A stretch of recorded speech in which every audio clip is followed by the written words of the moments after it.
राधे राधे भक्तों, आज हम कथा में जगत जननी श्री राधा जी की दिव्य लीला में रूठने की दिव्य लीला की कथा भाग 3 का श्रवण करेंगे। अब भोली सूरत बनाकर बोले, देख मैया, अपनी जो मरखनी गैया है वह बिदग गई।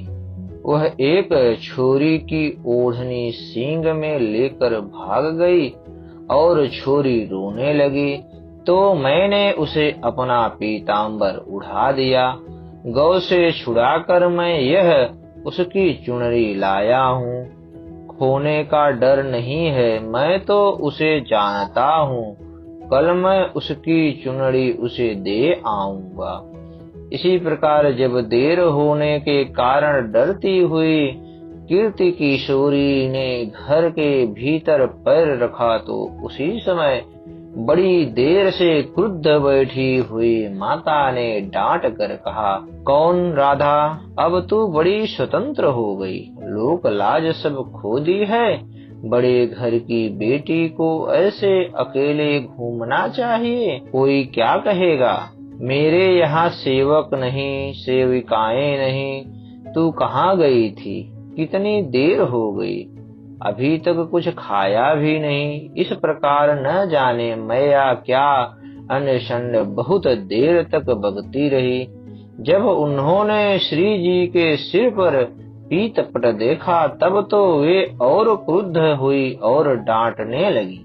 उस समय बड़े बड़े नेत्रों से आंसू बहाते हुए कोप में भरकर कीर्ति लली ने कहा, मैया, तू मेरी तो एक सुनेगी नहीं, अपनी ही कहती जाएगी। तुझे पता नहीं था कि मुझे कारावास की भांति सदा घर में बंद रहना चाहिए। अभी कुछ देर हुई, ललिता के साथ मैं खिरक देखने गई थी।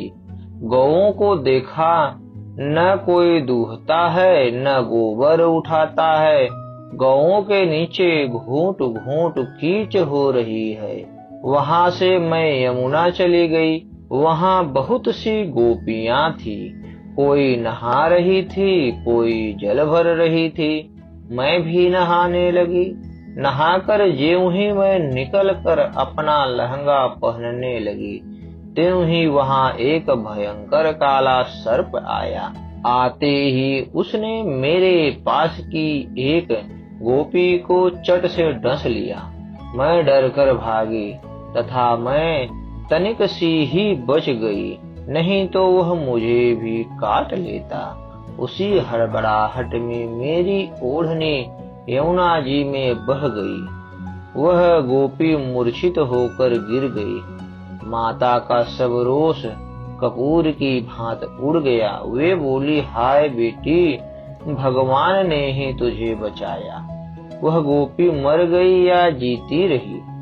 मन ही मन प्रसन्न होकर लाडली जी कहने लगी, सुन तो सही मैया। उसी समय एक कोई कारोसो छोरा वहां आ गया। मैं तो उसे जानती नहीं थी।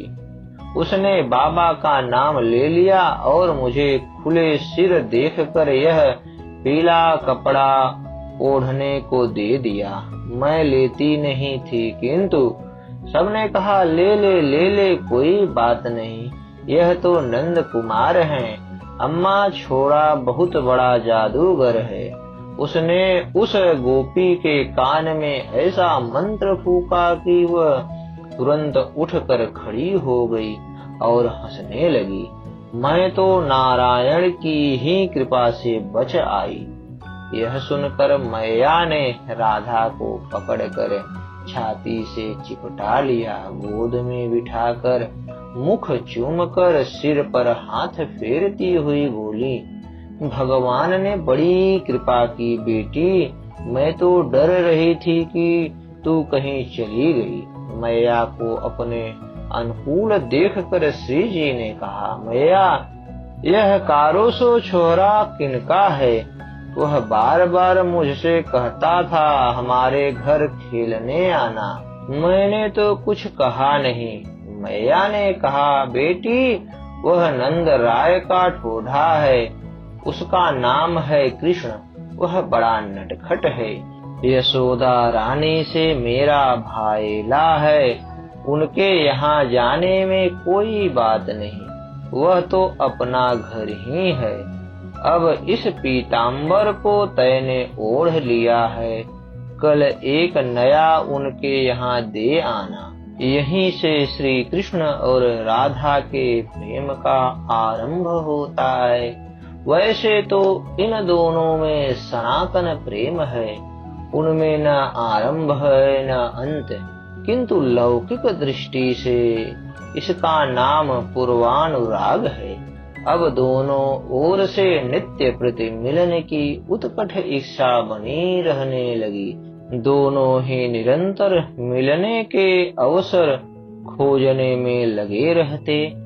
जब भी अवसर मिलता किसी भी बहाने से मिल जाते।